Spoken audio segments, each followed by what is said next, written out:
everybody. Wow, thank you all so much for joining us this afternoon. Particular shout out to those of you who've been camping and picnicking outside since 8 o'clock this morning. Glad to see that you managed to get in, so thank you very much for that. Tonight's guest needs very little introduction. Mike Pence was born in Columbus, Indiana on June 7th, 1959, into a family that epitomized the American dream, instilling in him values of hard work, faith, and family. After graduating from Hanover College and Indiana University School of Law, he embarked on a multifaceted career, including law practice, hosting a talk show, serving as congressman for 6 terms. In 2013, he was elected the 50th governor of Indiana, where his accomplishments led to his election as the 48th vice president of the United States. Pence's conservative philosophy, inspired by Ronald Reagan, led to his founding Advancing American Freedom, which continues to advocate for faith, family, and liberty as foundational American values. Would you please join me in giving the Vice President a warm union welcome?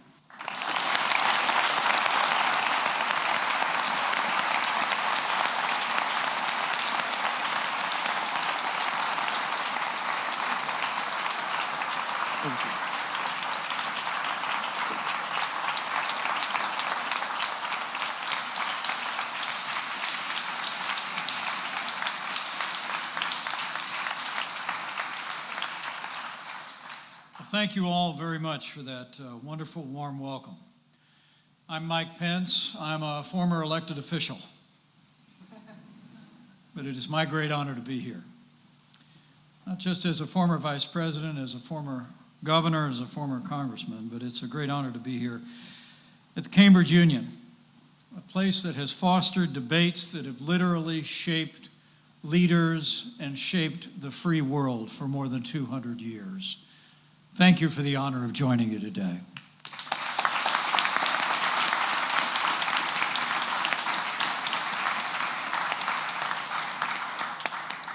Winston Churchill said that Britain is Greece to America's Rome. And I want to assure you that the American people have no other view.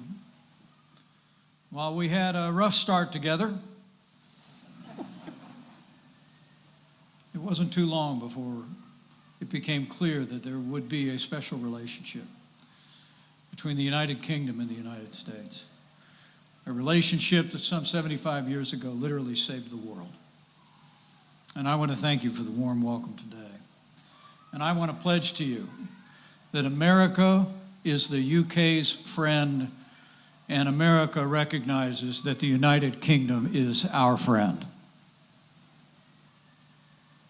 Now, we're here today to discuss whatever's on your mind.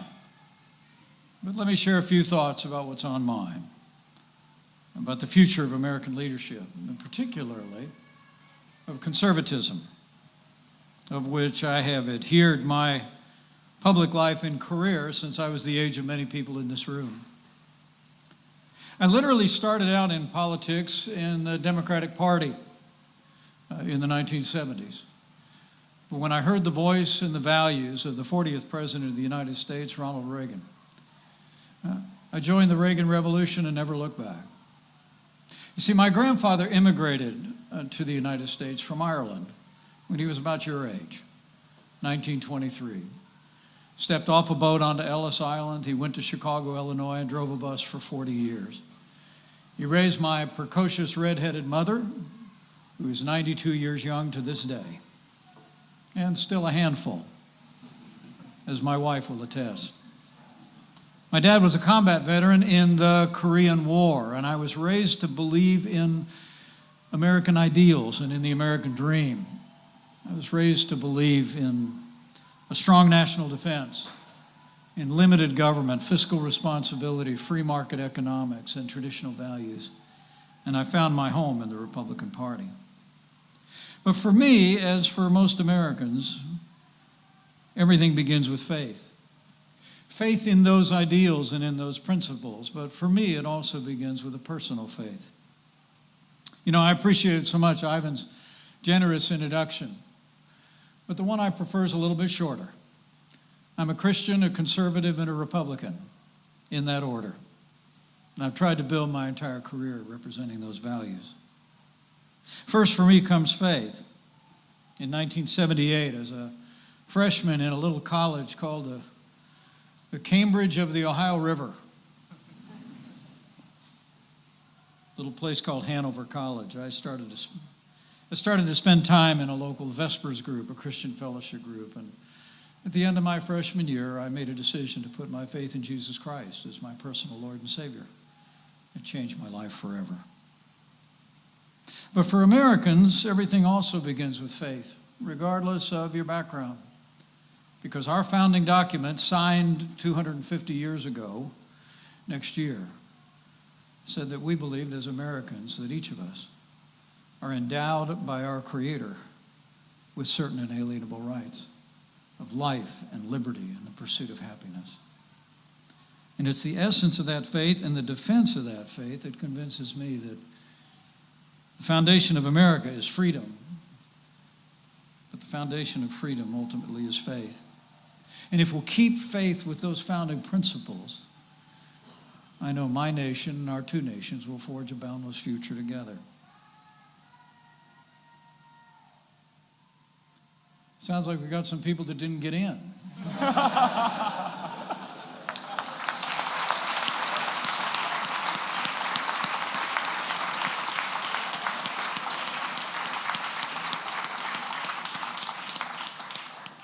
But I hasten to remind,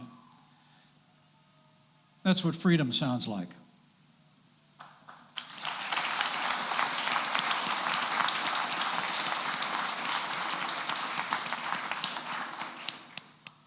I want to speak to you today just very briefly about some growing divides, not just between left and right, but in politics, for those of you that are Americans, those of you who call Great Britain home. There are divides in politics that are emerging in your generation that I believe are relatively new and bear some reflection as we think about building a future on a foundation of principle. First, on the left, I have witnessed in the United States the progressive left even adopting socialist principles and beginning to drive much of the policy and the politics of the Democratic Party.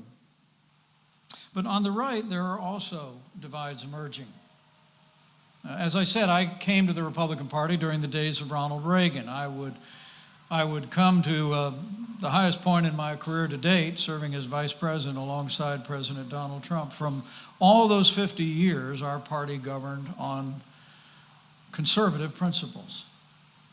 But today there is a movement afoot in our country and in our party of what I call a populism unmoored to conservative principle. And it adopts ideals and practices and aspirations, in some ways at odds with the traditional direction and trajectory of our party that has contributed so much to America's security, the peace and stability of the world, and to our prosperity. And I'll mention them briefly, but maybe we can talk about them together in a little while.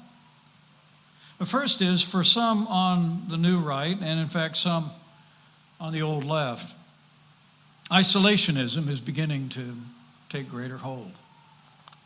We all face challenges in our home country, in our economies, but there are more and more voices today that say that we have too many problems at home, we can't worry about the world.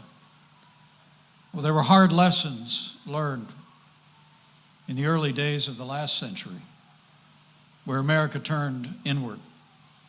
America decided that what was happening in Europe as an authoritarian regime was marching across the landscape, that we had bigger problems at home. It was a time of the Great Depression. In some respects, you can understand the first impulse, but ultimately, history showed up on our shores, and American forces came alongside forces of Great Britain and our other allies, and we won a great victory for freedom, but at great cost.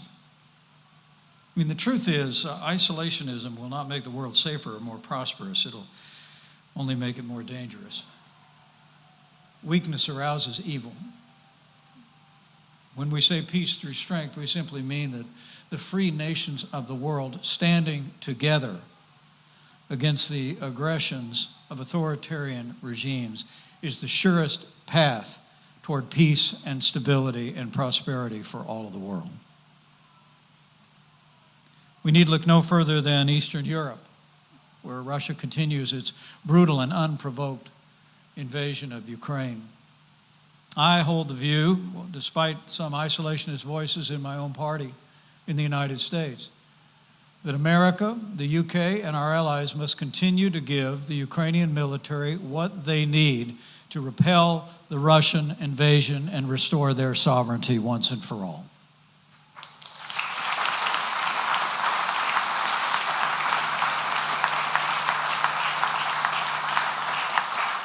There are also those that have even questioned America's support for Israel. A miracle in history in 1948, a nation recreated in a day because of the extraordinary sacrifice of American and British soldiers and our allies. But some are beginning to question America's support for Israel. The other half of the new changes and the new dynamics in the politics of my country, and maybe in yours as well, have to do with the rising tide of protectionism in America. And I'm someone that believes in free trade with free nations. And what we ought to do is we ought to come together with nations that believe in the rule of law and the right of contract and private property. We ought to lower trade barriers because trade means jobs and opportunity. And more important than that, the freedom to trade is simply freedom. People ought to be able to buy goods and services where they choose to buy them. And that's at the very core of free trade. But again, because of economic uncertainty and anxiety, people, some in my party, have begun to embrace protectionist ideas. Even the president with whom I served earlier this year announced unilateral tariffs against friend and foe alike, which has created great debate within the United States, a debate that's made its way all the way to our Supreme Court. Finally, I would submit to you, we also live in a season where the politics of principle seem to be replaced by the politics of grievance. Parties that once articulated a consistent vision, either to the left or to the right, now spend much of their energy talking about what's wrong with the other side. Well, I would submit to you that any movement that yields to an agenda of grievance or vengeance rarely finds its way back. But principle, a commitment to faith and freedom are immovable.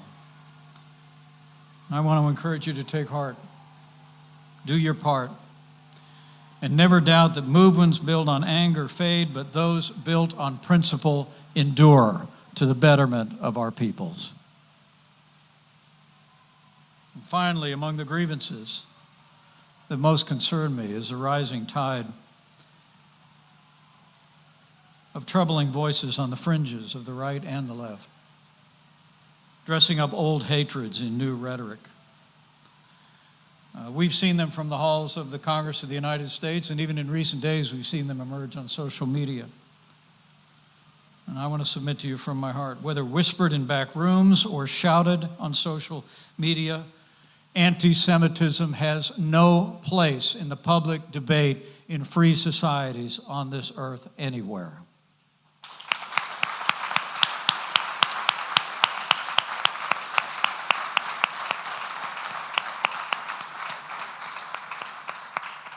All that being said, I'm glad to bring those ideas before you because the future belongs to the people in this room more than it belongs to this white-haired guy.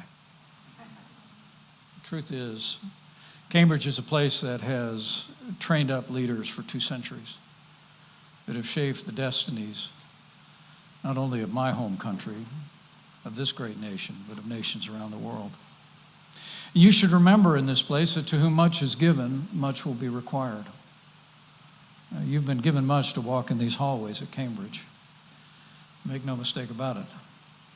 The day will come when it will be required of you to provide leadership with integrity and a commitment to principle and to truth that will guide our nations forward. But I want to close with a word of optimism for all of you. I'm incredibly optimistic about the future because I have faith. I have faith in the one who of which the old book tells us where the Spirit of the Lord is, there's freedom. That means when we make freedom our work, we make his work on this earth our very own. And lastly, having served among the American people for all of my adult life, I have faith in the people of my country. Winston Churchill probably put it best, and we let him get away with it because his mother was an American. But he said he never doubted that America would come to Great Britain's aid in World War II. And when he was asked why, he said, "A careful study of American history shows that after they've exhausted every other possibility, the American people always do the right thing." I'm very confident the people of our country will meet this moment. We will hew back to our roots of freedom and principle. We will reject the voices of isolationism and recognize America's unique role as leader of the free world, an arsenal of democracy. I know the American people will embrace economic freedom again, not only at home, but abroad. And we'll build it all on a foundation of alliances with nations that share our values. I'll close you with one of my last quotes.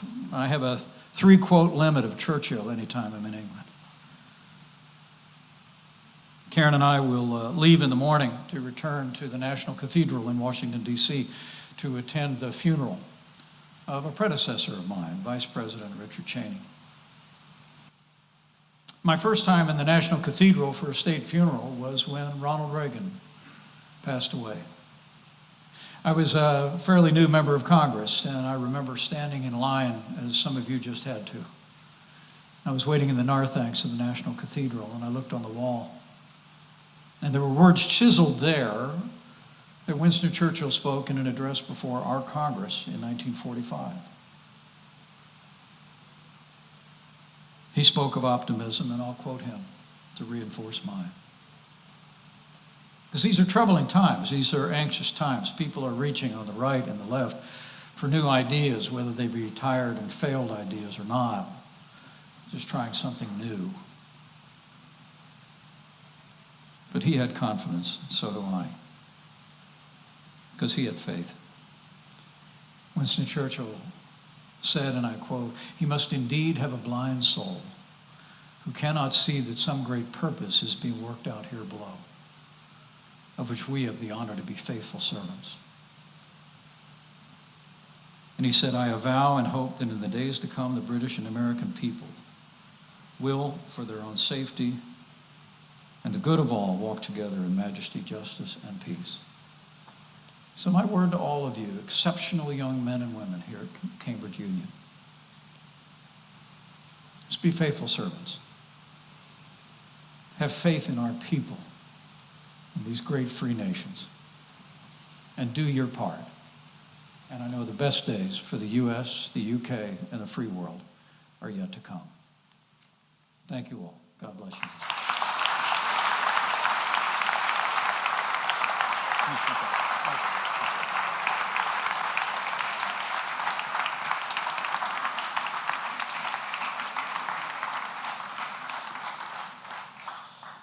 Thank you, Mr. Vice President, for such a moving set of remarks. I know that there are going to be lots of questions from the audience, and we're going to get them in due time. But for the first part of this, I'm afraid that you're going to have to humor me with some of these questions in the fireside chat.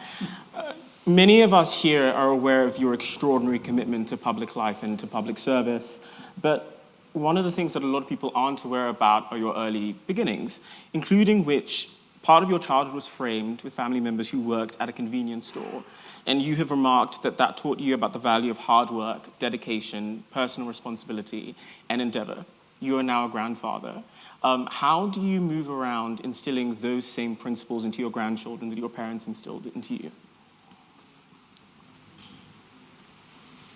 Well, thanks for mentioning my grandchildren.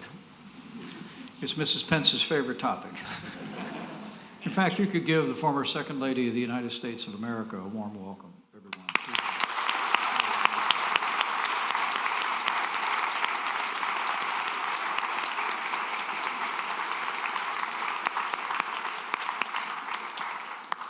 My first response is that I think my son and daughters and their families, the first obligation that they will have is to instill those values in those grandchildren of ours. But for me, it was that we worked. My father ran gas stations. I was what was called a gas station attendant, which you'd have to look up in a dictionary. It was you'd pull into a gasoline station in the United States and somebody would run out and pump your gas and wash your windshield. And that was me. But my dad owned a series of gasoline stations, and just every bit as soon as we were old enough to look like we could get a work permit, we worked.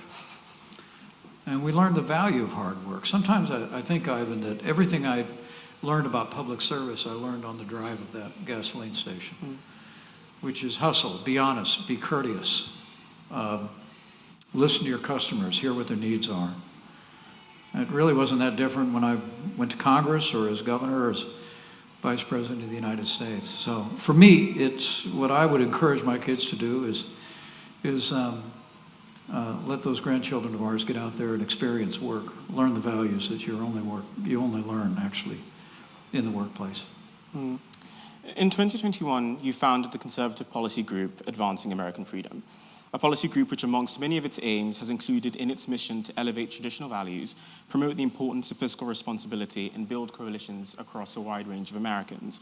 Part of Advancing American Freedom's work is to disrupt the woke ideology and liberal policies which remain prevalent in young people. What do you see as the role of Advancing American Freedom in disrupting this pattern and building alongside many of its coalition a stronger youth conservative coalition in America? Well, I think it's enormously important that we take these principles that some people think are bygone principles, but I believe they're timeless. I believe that a commitment to a strong defense, a commitment to limited government under a constitution, fiscal responsibility, free market economics, the values of life and family, these don't come and go. These are the truths that have echoed through history long before the last 50 years. And Ronald Reagan wrote memorably in his autobiography, he said, people call me the great communicator, but he said, I wasn't a great communicator, I just communicated great things, and they didn't begin with me. I mean, Abraham Lincoln called himself a conservative. And he said, what is it to be a conservative other than to trust the time-honored and tested against the new and untested? And so, to me, taking these principles to young people and having confidence that young people can understand and process as much as I did at that young age is a real calling of my life. I'm teaching now at George Mason University. I'm teaching at Grove City College. I travel to campuses on a regular basis over the last 4 years, and I'm just absolutely confident this rising generation will meet this moment, because I believe it's a generation that cherishes freedom and has more freedom maybe than any other generation in the history of our country. I'd like to return to a particularly moving remark that you gave in your speech, where you said the future belongs to the people in this room, but also young people. As you've mentioned, a good chunk of your work now involves speaking to young people all over the country, but also across our side of the pond here in Britain. One of the things that comes up is that there are a set of policy issues that, as time has gone on, young people still feel like the Republican Party are yet to meet them on. It would be amiss if I was sat in this room and didn't talk about some numbers, so please do humor me for a moment. In the 2020 and 2024 elections, one of the things that we noted was that Republicans continue to make great strides in reaching young men. In fact, that number continues to be on the upturn, and the Republican Party is very much meeting the concerns of young men all across the country, many of which who are first-time voters, but also had previously voted Democrats. The statistics with young women are slightly different. So, for instance, in the 2024 election, young women voted for Harris by 24 points. There seems to be a very big gender split, and amongst some of the issues that came up in polling when these young women are asked why they believe Harris has such a poll in the Democrats, particular issues about campaigning on reproductive rights, maternal health care, and also paid parental leave. Do you feel like the current Republican Party has some way in advancing its conservative movement with young people in talking about those issues? Do you think there's something to be done about the messaging and communication? I do, but I'm not convinced it's as much about content, Ivan, as it is about tone. I think democracy depends on heavy doses of civility. And I think the American people long for us to restore a threshold of civility in public life. There's a part of me that thinks that some of our tone in public life. I mean, look, there's going to be women that support, to use your term, reproductive rights. There are going to be pro-life American women. I've met tens of thousands. Men and women have all different views to the right and the left on all of these issues. But if there is that gap that you allude to any degree, it may have as much to do with the need for us to speak in a way that draws people in, and to speak in a way that respects one another. You know, Ivan, I don't know, you and I don't know each other really well, but it's possible we disagree on some things. But I think you can disagree without being disagreeable. I can say you have a bad idea without saying you're a bad person. And frankly, in my years in public life in the States, I don't know how it is in the UK. I mean, I get to watch Parliament on TV sometimes, late at night. But I just say to each one of you that may feel a calling to public service is always be prepared to give a reason for the principles that you have. But don't underestimate the value of respect in the way that you speak to others that differ with you. Because while we may differ today, there's maybe a possibility we can agree on another issue tomorrow.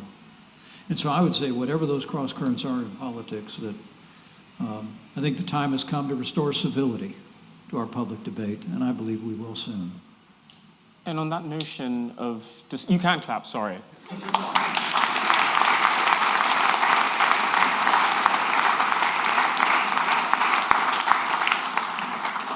I should have said that earlier. And in that notion of disagreement, and you mentioned this in your remarks, where we're seeing splits in the right, but also on the left. I want to go back to something that's coming up. Next year, we anticipate the release of your book, What Conservatives Believe. And part of your musings in the book talk about rediscovering and returning to true American values, with Reagan, of course, being one of the important influences in your political philosophy. This year, Congress faces the longest shutdown in U.S. history of 43 days. Republicans in the House were split on key issues like the Affordable Care Act and the size of the welfare state. A lot of these disagreements didn't only happen within the House floor, but also publicly in the press, and in a way that some critics have argued had put the party in disrepute. What do you think about the nature of this indecision and this disagreement that's happening with Republicans so publicly? And what do you think that does about the crisis of faith that people are having in the Republican Party at the moment? Well, that was a really long question. If I can just say that was, and I want to be careful that the pot's not calling the kettle black. We had I was vice president when we had now the second longest shutdown in American history. We managed to resolve those issues. That was all about border security back under our administration. And this one, as you said, ultimately settled on issues related to health care. But I think it's part of a larger issue, the one I was just referring to. The ability for people to talk to one another, to sit down and work through things. I've often said I'm a conservative, but I'm not in a bad mood about it, right? You'll get that later, okay? But the people I serve with in the Congress, some people I actually developed good relationships that endured to this day with people with whom I disagree on everything, except the fact that they were a sincere person who had been elected to office to advance a particular set of ideas and principles. And if you will maintain that, if we can restore that, I think the pathway forward to avoid the kind of impasse that we saw in our time, that this new Congress and a new Trump administration just went through, is absolutely key. I don't mean to I don't mean to be repetitive, but for this rising generation here in the UK and to my fellow countrymen from the US who are here, I just think this issue of civility, when you think of the size of challenges we're facing, in America we have a $38 trillion national debt. When I was elected to Congress 25 years ago, our national debt was $5 trillion. I mean, here in the UK, you're facing the same growing mountain range of public debt, with the antidote being higher taxes or draconian cuts. I mean, I honestly think the only way forward on dealing with these issues, the only way for us to marshal the resources of the free world to ensure a peaceful future, from Eastern Europe to the Asia Pacific to the Middle East, is going to be if we find a way to talk to one another more effectively and find a way to solve these issues together. If you look at American history, Ivan, every major change in American policy was always bipartisan in the Congress.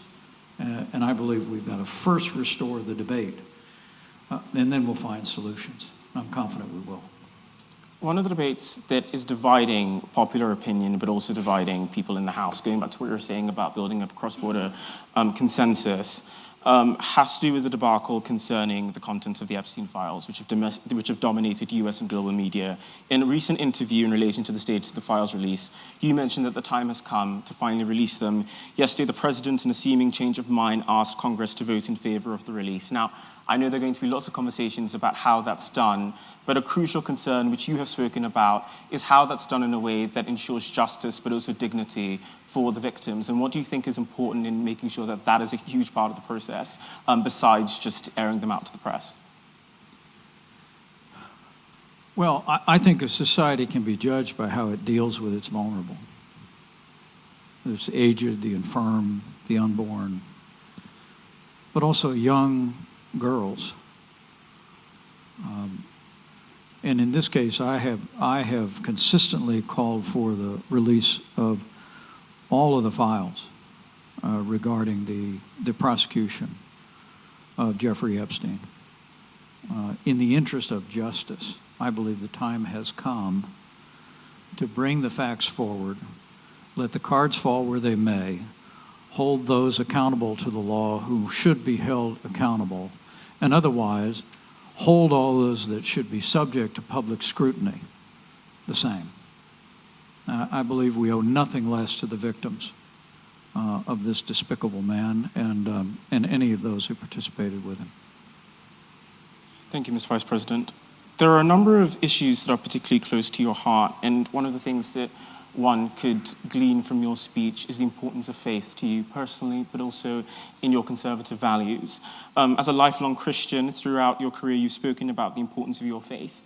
And one of those things that has led you to do is to talk about the importance of compassion in politics, and also making sure that there is building friends, even though there is deep divides. One of the concerns that some on the left, but also some independents have said, is as far as the Constitution informs us, it's important that the federal government has a non-religious character. But at the same time, we know that a lot of politicians in the US today, particularly on the right, are motivated by Christian principles. What do you think is the balance to be struck between religious freedom, but also religious influence in national governance? Well, we struck that balance in 1789.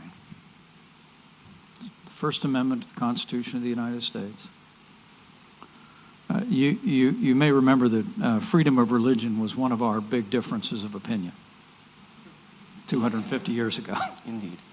And so the Congress, when they crafted it, was the second time they tried it. They did Articles of Confederation right after we won the war, but it didn't work out. So they came up with the Constitution. And the First Amendment of the Constitution is that Congress shall make no law respecting the establishment of religion. With great respect to the Church of England, Karen and I attended services Sunday. There was an established church in England. The founding generation said we shall not have an established religion. Because frankly, at the time of the American founding, you wouldn't know this, but of the 13 colonies, 11 of them had official state religions. Okay, so it was about ensuring there was no established religion, but also any law prohibiting the free exercise thereof.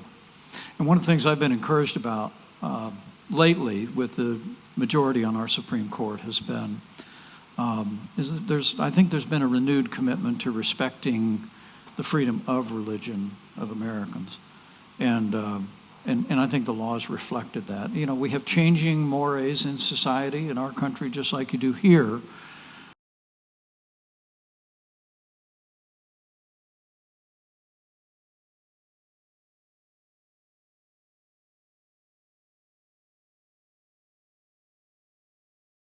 With regard to faith, I have to tell you that people often ask me the question, how does your faith inform your political views? And I will tell you that in some cases, that Bible I try to read every day does inform my views. When I first came to faith in Christ, I read the verse that reads, "Before I formed you in the womb, I knew you." And so the sanctity of life has become a calling of my life. But I hope the greatest way my faith has impacted me is the golden rule. Politics too often the rule in politics is do unto others before they do unto you, right? And I did a little bit of that. Nice to mention my new book. The first book I wrote, my autobiography, I actually tell the story about early on in my political career, I ran some pretty rough campaigns that had a lot of personal invective in them, Ivan, a lot of personal attacks against my opponent. But I ended up really regretting that after losing a few races. And I thought, you know, my Christian faith required me to carry myself, even in politics, at a different standard, to treat others the way I want to be treated. And by the time public office came around 10 years later, Karen and I just prayed and purposed to treat our opponents the way we want to be treated. You know, I never begrudge anybody telling me I'm wrong, right? But when it becomes personal, I think it undermines things. And I hope that on most days I've lived up to that standard. I mean, talking about that topic, one of the things that's really clear in your work is the importance of treating everybody with civility from all sides of the aisle. Throughout, something that's particularly important in your work, even when others have chosen not to do that. Let's talk about the 2020 election. Following on from 2020, there is a shaky confidence within lots of people in American politics about the confidence in administrations to participate in the peaceful transfer of power, which is one of the hallmarks of American democracy.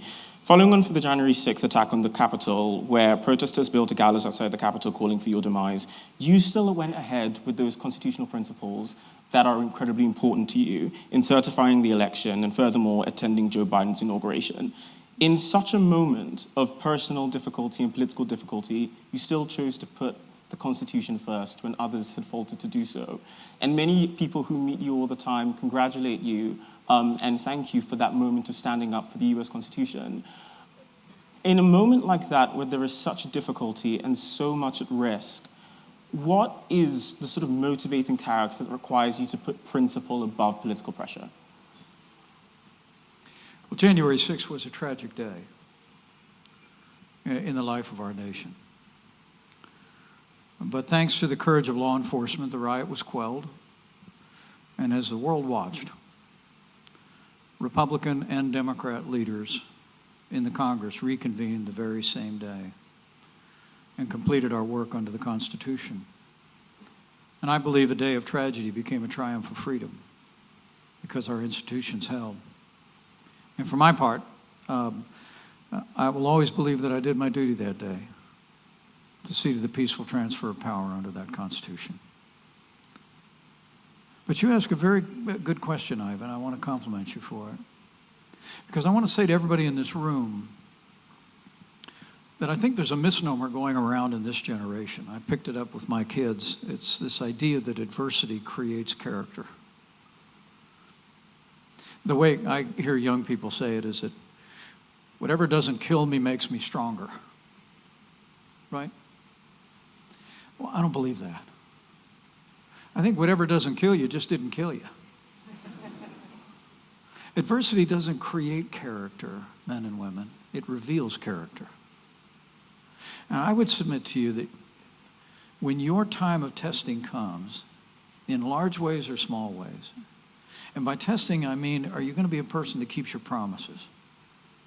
Whether it be to your family, whether it be to be a person of integrity, whether it be to an oath of office that you take as a soldier or a Marine, or whether it be in public life. When that time of testing comes in the quietness of your heart, you're going to be the person you've been preparing to be every day before that. And so a little bit earlier, your head of publicity put me through a grilling. It was a lot easier than this one. But I told her, she said, what advice would you give a young Mike Pence? And I said, take this time in your life, in your 20s, to develop the qualities of character of the inner man and the inner woman that'll prepare you for whatever that test is going to be.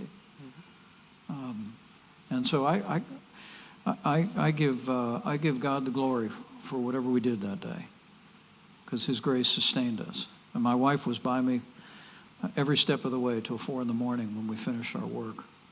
But I really do believe whatever we did that day was not a result of a moment. It was not a result of a moment of a decision, but it came as a part of a lifetime of study of the Constitution itself, understanding what the American experiment was all about, understanding that our founders would never have conceived of any one person deciding what electoral college votes to count. I mean, there's almost no idea more un-American than that any one person could choose the American president. Presidency belongs to the American people and to the American people alone. Mm-hmm. And by God's grace, I believe we did our part that day, and I always will. Thank you. On the topic of preserving the Republic, for some people that continues to be an ongoing fight. In a particular highlight of the 2024 election was that a number of high-profile conservative figures, such as you've mentioned, Dick and Liz Cheney, Anthony Scaramucci, and Olivia Troy, threw their support behind Harris, the Democratic candidate. Whilst they disagreed immensely with her policy platform, they felt that a vote for Harris was a vote that protected the fundamentals of the Republic from a second Trump term. In last year's race, you abstained from endorsing any candidate from the race. Do you feel that in instances, as some have painted it out to be, the sort of consequential election of a lifetime, there is a debate to be made about putting aside principle to focus on the bigger picture, which is preserving the Republic? Well, look, I respect the right of every American to choose the candidate who they think best reflects their principles, their vision, their values. And for my part, I just have a lot of confidence in the American people. You know, you mentioned earlier, it was very kind, there's almost not a day gone by in the last 4.5 years that I haven't had somebody stop me as I travel around the United States and express a word of support and encouragement for the work that we did on that fateful day. I mean, the American people love our Constitution, and Ivan, I'm talking about people on the right, on the left, in the middle, people that are not interested in politics at all. And so I have great confidence in the judgment of the American people. There are many aspects of the agenda of the new Trump administration that I've heartily supported. The rebuilding of our military, the strong support for Israel in the wake of October the 7th, willingness to use force against Iran, securing our border, extending tax relief.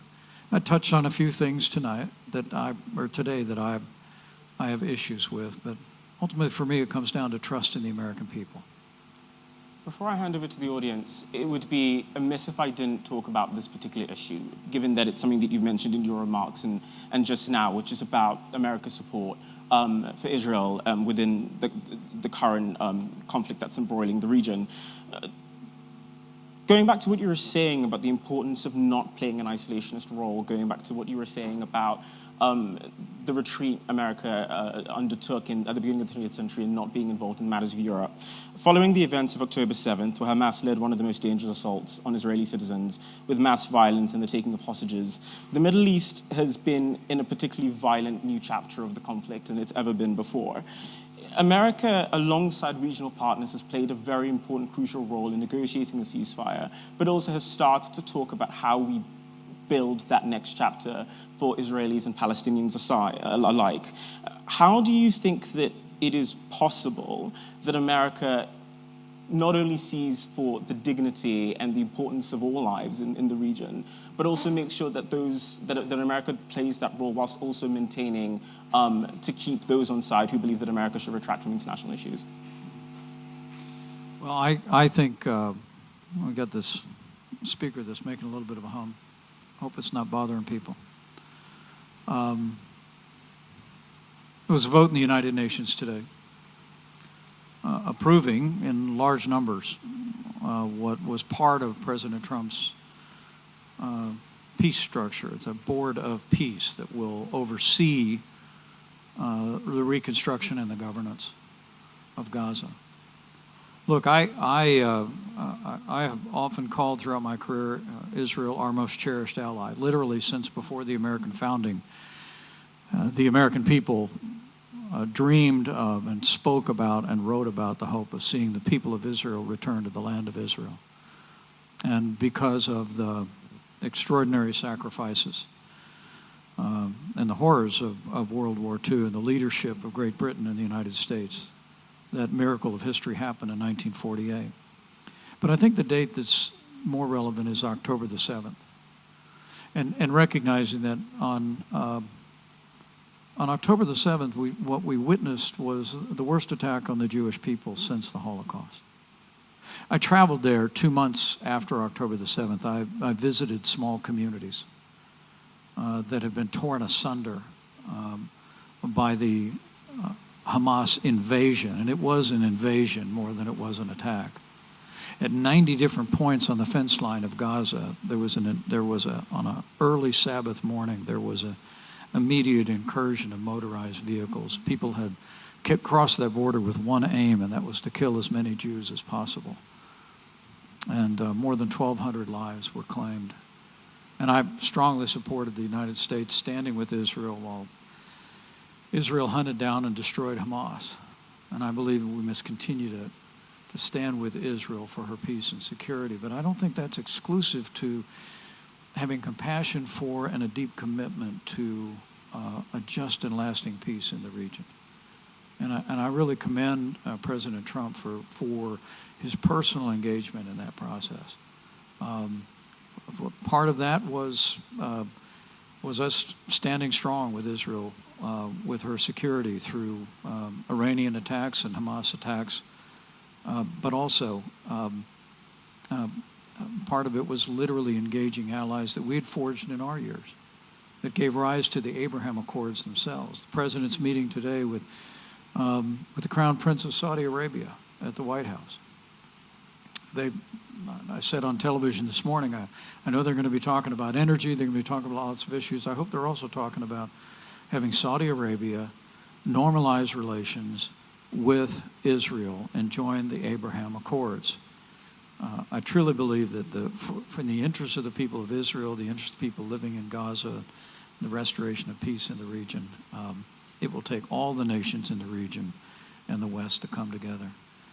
But all of it begins for me with the principle that America stands with Israel. That when we took that stand, a lot of people, when we moved the American embassy to Jerusalem, Ivan, when we recognized the Golan Heights, there were commentators that said, well, that will sow division and sow violence in the region. And the truth is, it gave rise to the Abraham Accords.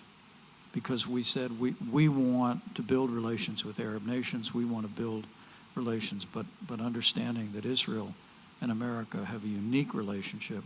America has a unique responsibility is where the progress toward peace began. Thank you for that answer. In the interest of a follow-up, some critics in response to that statement, in fact, funnily enough, a person, and you're not going to like this, but a person who shared a very similar sentiment to you was one Hillary Rodham Clinton. And in her statements recently at a town hall, she also remarked that a lot of what is happening within how people talk about the conflict is a forgetting about the history, which led up to October 7th, particularly as it relates to the deeply contested history of the region. Going back to your point, and it's important, of course, as international law guides us, of the rules to self-defense. Israel, of course, as you said, has a right to defend itself, but returning to the fundamentals of international law and also what international lawyers have brought out as a set of criticisms is how it does that matters. And sure, there is a point to be made that it's important that America does stand with its ally, but is America prepared in the next coming weeks to also hold to account some of the infractions that have been alleged in the cause of fighting this war? When Hamas came across that border, I stood in the field where young people your age were literally brutalized and murdered in front of their friends in the most heinous fashion possible. I stood in small homes, small kibbutz within an eyesight of Gaza, where people were literally wrapped in barbed wire, brutalized and murdered in front of their families. Israel simply could not tolerate, I don't believe it can tolerate, the continuation of Hamas adjacent to Jewish populations, and the fact that Hamas refused to lay down their arms despite Israel's use of overwhelming force resulted in the fighting that's taken place over the last several years. In some respects, it reminds me of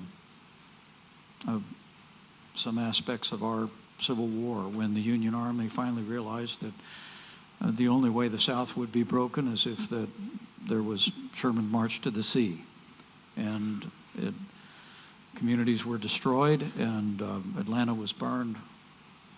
And there's a reason why we say that war is hell. It is. It should be avoided at all costs. But if it comes, it has to be prosecuted. And one does not make peace with one's enemy, as the saying goes. One makes peace with one's defeated enemy. And so long as Hamas was retaining the ability to project force and project murder, I believe the people of Israel did what needed to be done. But I think we've got an opportunity for peace right now. I really do. But it all begins with holding Hamas, that I believe I read on the way here. Hamas came out and opposed that UN resolution that passed today. It was broadly supported across the world for the establishment of a board of peace. And I'm going to hope and I'm going to pray. I'm going to pray for the peace of Jerusalem. I'm going to pray for the peace and security of all the people in the region.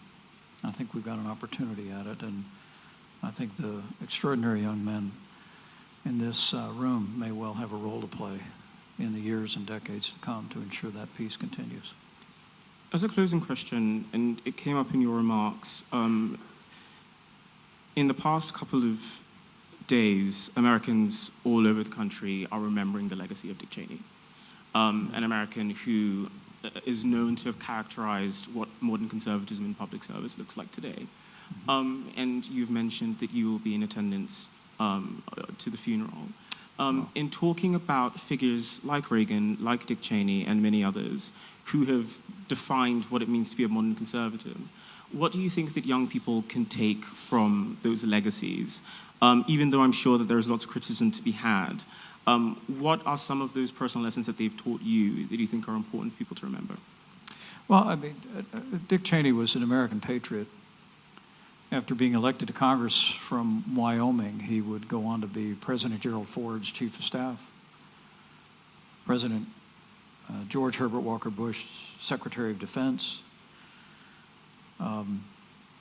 and ultimately Vice President of the United States, and served with great distinction in the aftermath of September 11th. And I honestly believe history will remember him in that way, as nothing other than someone that put the security of the American people first and foremost through the course of his life, and we'll honor him this week accordingly. But I used to say my father built everything that matters: a family, a business, and a good name. And I would just say to all the young people here, it's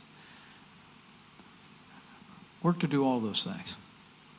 Someday I hope you leave here and you find somebody to care about and you build a great family. I hope some of you will go out and build businesses and enterprises, or maybe careers in public life or education. The most important thing is that you build a good name. The Bible says a good name is more precious than rubies. And while those of us who step into the public square, we have our detractors, I have more than a few. I heard a few of them today.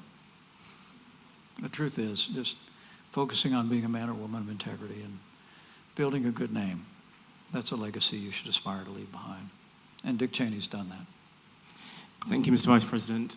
I know that a number of members in the audience today will have some questions, so we'll take a few very quickly. Please put your hand up nice and high, and we will, oh my word. Incredibly popular, I have to say, Mr. Vice President. Please put your hands up nice and high. We will get a microphone to you. Let's begin to the gentleman with the checkered shirt in glasses. 1 second, we will bring a microphone to you.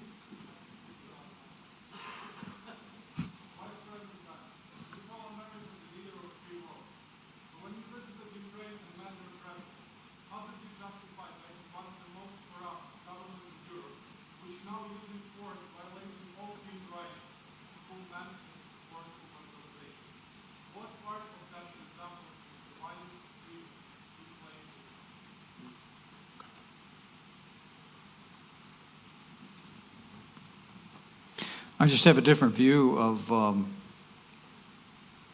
that war than you do.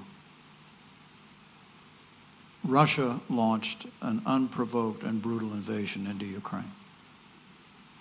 It was in the aftermath of our country's disastrous withdrawal from Afghanistan that likely emboldened Vladimir Putin.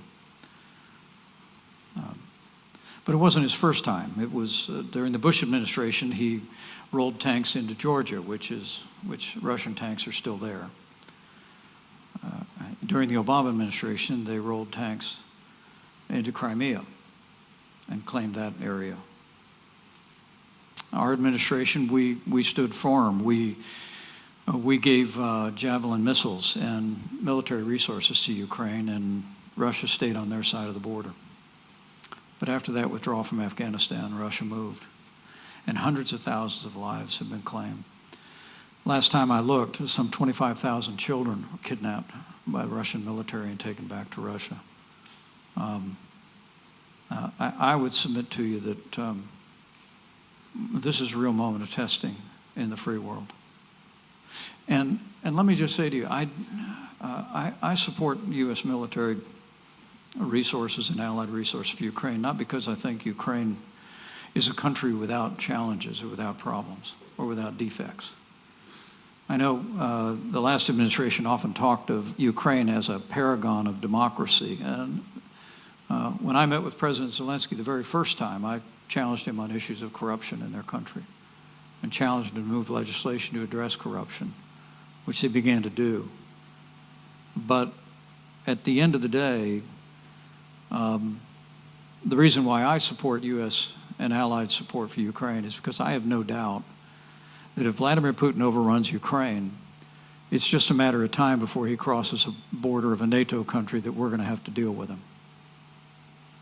I mean, people said that by supporting Ukraine, we were fomenting World War III. And my response always has been, people that think that need to study World War II a little more carefully. Because it was the lack of action by free nations in the world that allowed the German military, to no less extent in the Asia-Pacific, the Japanese military to run roughshod. And so this is a moment of testing, I think, for the free world. And I'm going to continue to stand for the principle that we will not allow authoritarian regimes to redraw international lines by force. And America will stand for that.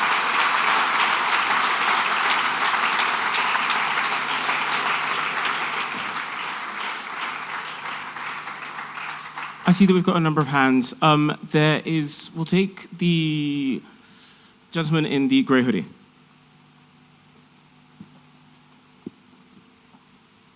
Thank you. Hello, Mr. Pence. My name is Khalifa Sherleaf. I'm an American. I attend Hampton-Sydney College in Virginia, back in the States. I'm currently studying abroad here right now. Good for you. Thank you. Congratulations. Thank you. I live in Charlotte, North Carolina, where ICE agents have recently been placed. My mom yesterday sent me a video about a few miles from my house where a migrant individual was landscaping and got taken by FBI or ICE agents. I wanted to know, what is your opinion on the immigration issue in the U.S. right now? And is there a better and more humane way to deal with the issues that are happening in the U.S.?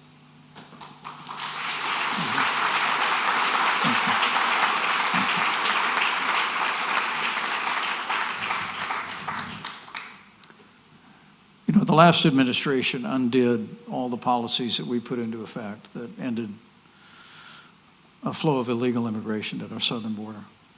I know here in the UK you all are dealing with immigration issues, and they're roiling your politics as well. I would just say a nation without borders is not a nation. And when the Biden administration came in and dismantled all of the policies that we had used to end asylum abuse and to end illegal immigration, 10 million people by most estimates came into the country, including some people that are quite dangerous to our families and our communities. And so I'm grateful that the new Trump administration put back into effect. I actually negotiated with the Mexican government what came to be known as the Remain in Mexico policy. I know in the UK right now they're debating this asylum issue and changing asylum rules. The way we did it was we essentially said, if you apply for asylum at our southern border, you have to wait in Mexico while we process your claim. And pretty much asylum abuse ended after that, because people were coming in, applying for asylum, and then disappearing into the country. But in terms of internal enforcement, that's an important part of what we do, and making sure that people that are a threat to the community, particularly who are here illegally, are apprehended and processed and deported. But I share with you concerns about reports about Americans that have been caught up in that. And my hope is, as time goes on, that you'll see the good men and women of Immigrations and Customs Enforcement begin to do what I believe is the intention of the administration, is really to focus on those individuals that represent a threat to our community. The lady in the jumper at the back.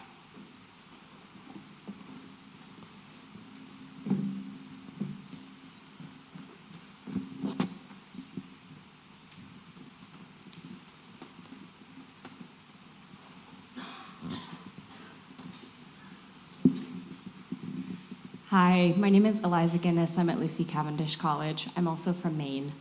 Oh, good. Nice to meet you.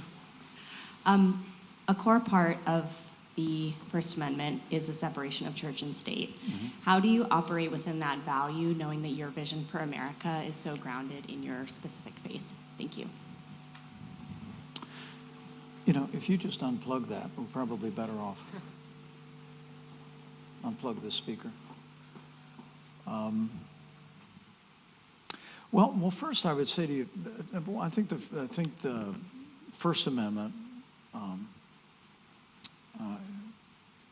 is about freedom of religion, and that Congress shall make no law establishing any religion. There's a long progeny of Supreme Court cases that describe that.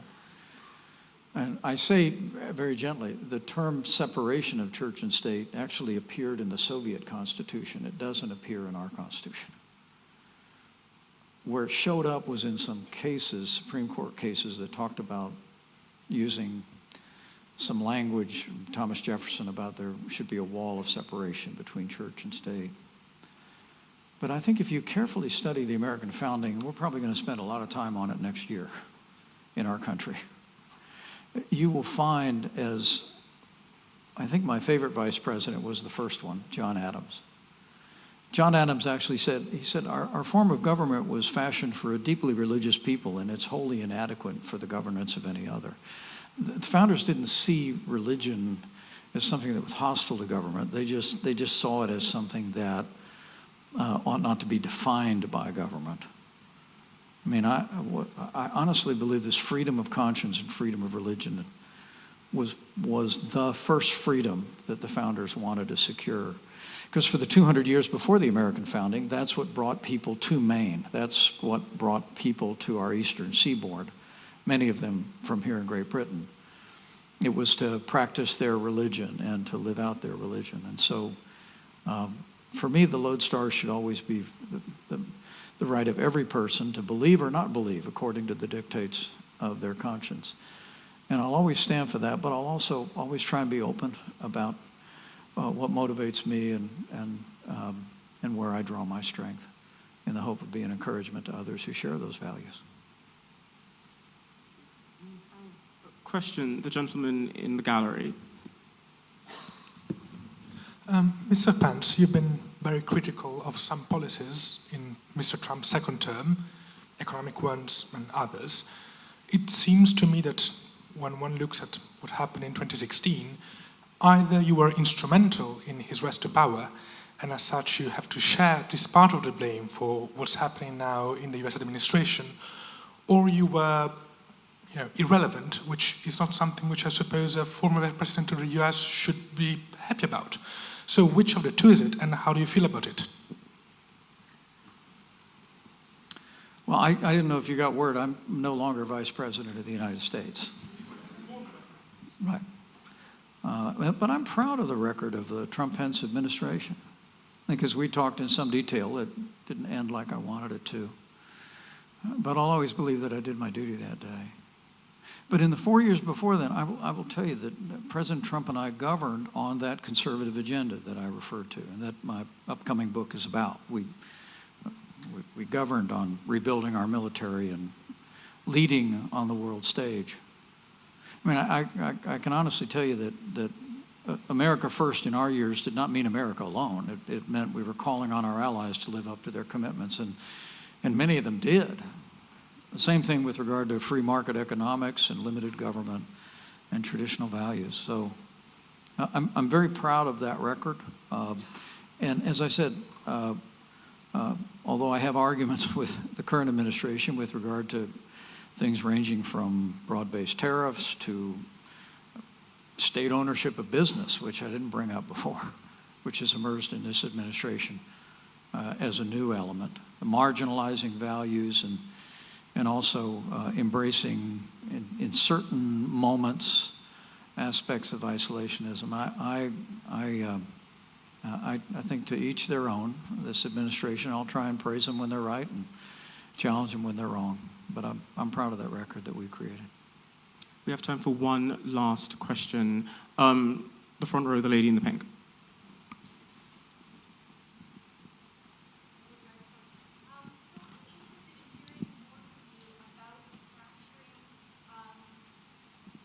I'm hearing more from you about the fracturing of the political right. And I see some elements in that being driven by commentators and journalists who at one point were potentially maybe more moderate, were focusing on delivering the news, but now have really let themselves be pulled in by certain conspiracy theories, and their audience has responded to that. And I'm interested in how we can really reconcile this. Is this through, of course, debate and conversation and really challenging these issues? And how can we really draw out truth and ensure that truth prevails? Well, thank you for the question. I think it's a very important one for your generation. And for this moment, frankly, in the political movement in the country. That's why I said today that when it comes to that age-old, vile hatred called anti-Semitism, that I think it's important that it be opposed and that it be denounced. I say the same with regard to incidents of political violence on the right or the left. There is no place in a free society for political violence of any kind, and it must be universally condemned. I see polls that actually show young people on the left and some on the right are willing to tell pollsters that there are moments where violence is appropriate. And that's wrong. And I think this is a moment where we need to be willing to speak truth to power, speak truth into the public debate itself. And the second thing I would say is I would just caution you, don't live in an algorithm. Okay? I said at a conference at a college a couple of days ago, be careful about living in algorithm America. where the program on your phone ends up just reinforcing your biases. I mean, you all in this generation have more access to more information at your fingertips than any generation in human history. But what you ought to look for is truth, not just information. You ought to demand of yourself that whatever it is that you're looking to, that it stands the test of truth. Truth is a force of nature, and it will bear itself out if you'll allow yourself to play it out and to hear all sides. I mean, I love, a friend of mine said not long ago, remember, God gave us one of these and two of these. And so be someone that listens. Become a leader that listens first and actually listens to people you don't agree with. And I commend the people that showed up here today who may not agree with me on everything, but you showed up and you've been respectful and thoughtful. That's the way to sort through these difficult days and to become the kind of men and women and leaders that this nation, my nation, and the free world will need. Because I will tell you that there are forces afoot in the world that understand the potential of this new technology to shape opinions. I really do believe that countries like China and Russia have poured enormous resources into social media. And make no mistake about it, much of what shows up on Facebook and on X and on Instagram is being driven by countries that are largely hostile to our values and our way of life. But you can sort through that as long as what you're looking for is not just information, and not just information that reinforces your biases, but you're looking for truth. Which I have to think, if we rummage through the founding documents of Cambridge, is probably what this place was created for. So take this time in your life to be men and women, to be seekers of truth. Have faith. Have faith in God and faith in the people. This country, our country, the free world. And never doubt that you can change the world. Thank you all. God bless you. It's an honor to be with you.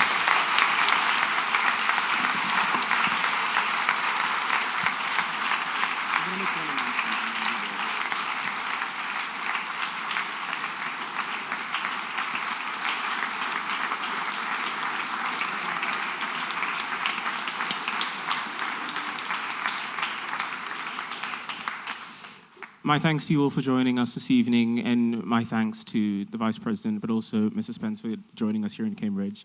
I hear it's your first time. My hope is that it certainly will not be the last. Thank you for an engaging and insightful conversation, and there's lots of food for thought for me, but also for many of the members here in the chamber. Can I please just ask that you stay seated and wait until the EMs ask you to move whilst we see the Vice President and Mrs. Pence out of the chamber. Thank you all very much, and would you please join me in giving the Vice President and Mrs. Pence a warm round of applause. Thank you.